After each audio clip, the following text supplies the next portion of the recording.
Bonjour Sarah Soilly. Bonjour. Vous venez du Parti Socialiste, vous êtes désormais aux côtés de Jean-Luc Mélenchon. Est-ce que c'est par conviction ou par dépit ? C'est par conviction et voilà, j'ai commencé mon engagement politique aux côtés du Parti Socialiste et j'ai milité pour que monsieur notre président Hollande soit président. Vous l'auriez souhaité ? Je l'ai souhaité et j'ai milité pour lui. Sauf qu'il se trouve que pendant 4 ans, il n'a pas respecté son programme et pendant 4 ans, j'ai manifesté contre de différentes lois, dont la loi Macron, la loi El Khomri.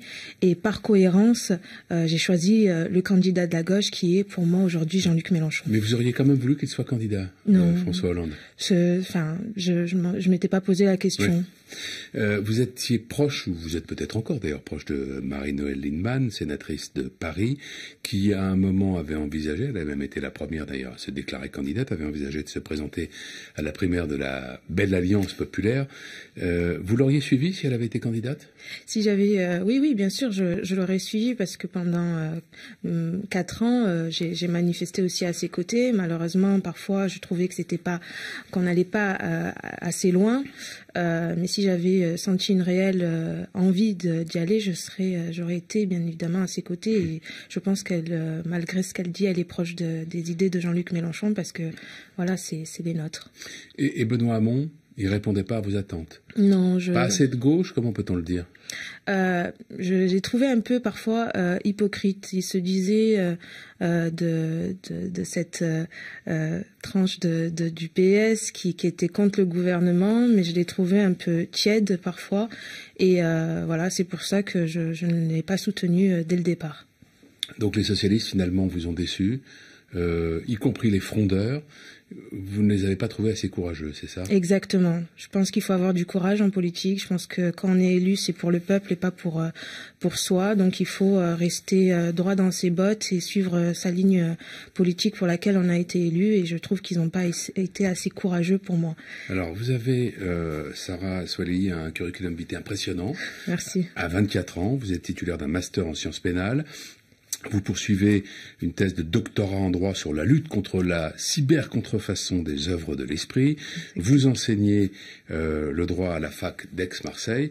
Vous êtes championne du monde de kickboxing et championne de France de karaté contact. Donc je vais faire attention à ce que je vous demande. Non, je suis très gentille. Au contraire. Vous êtes championne du monde de kickboxing, donc je le disais, c'est un sport qu'on peut qualifier de violent. On prend des coups qui peuvent faire mal, on en donne aussi, qui ont l'intention de faire mal.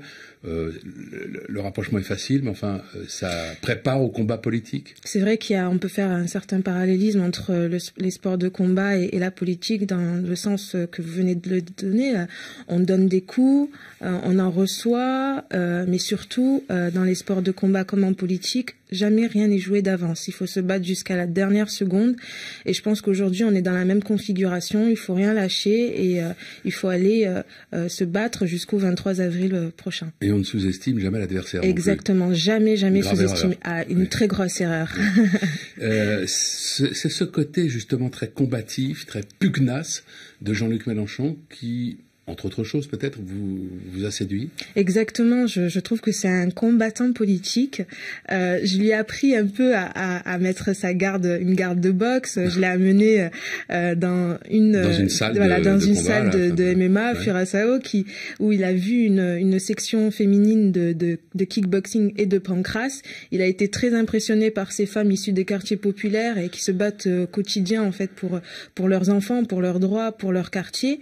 Et en fait, il a été impressionné par ces femmes, mais je trouve que lui aussi, politiquement, c'est un combattant, et je pense qu'il s'en rend pas compte. Mais moi, je le vois en tant que sportif de haut niveau et voilà une certaine militante politique. Je vois que lui aussi, c'est un combattant au quotidien et il se bat pour nous, peuple français. Alors, la popularité de Jean-Luc Mélenchon ne cesse de monter.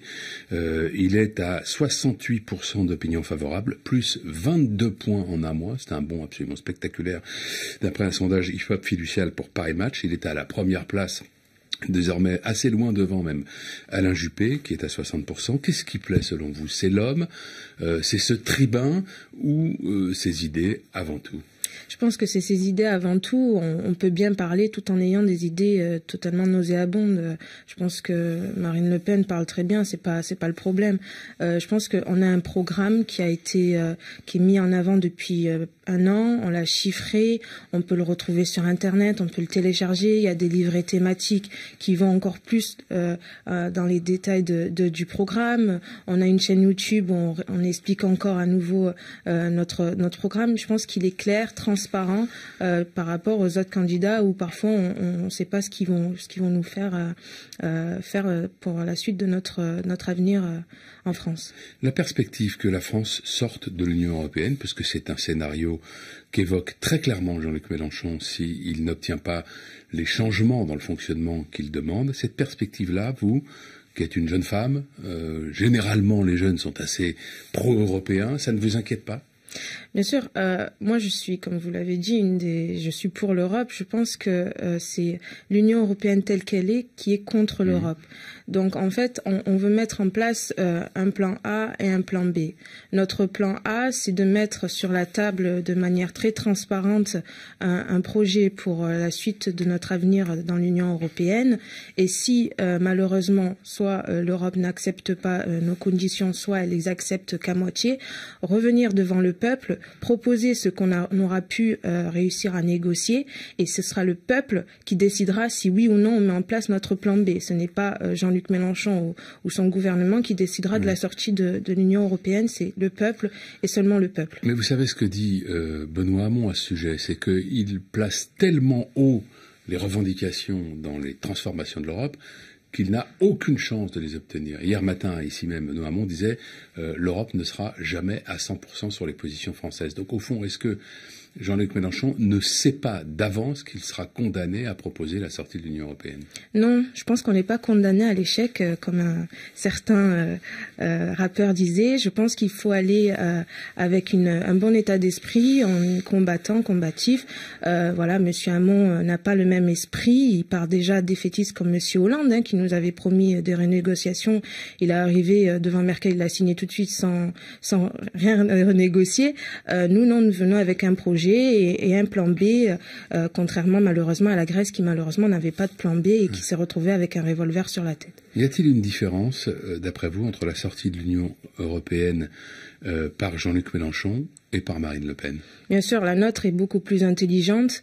On ne sait pas comment elle va sortir de l'Union européenne. Elle dit quand même à peu près la même chose. Je vais négocier avec l'Europe. Si je n'obtiens pas gain de cause, je me tourne vers le peuple et je dis que fait-on? Si vous voulez, on sort. Si vous voulez, on reste.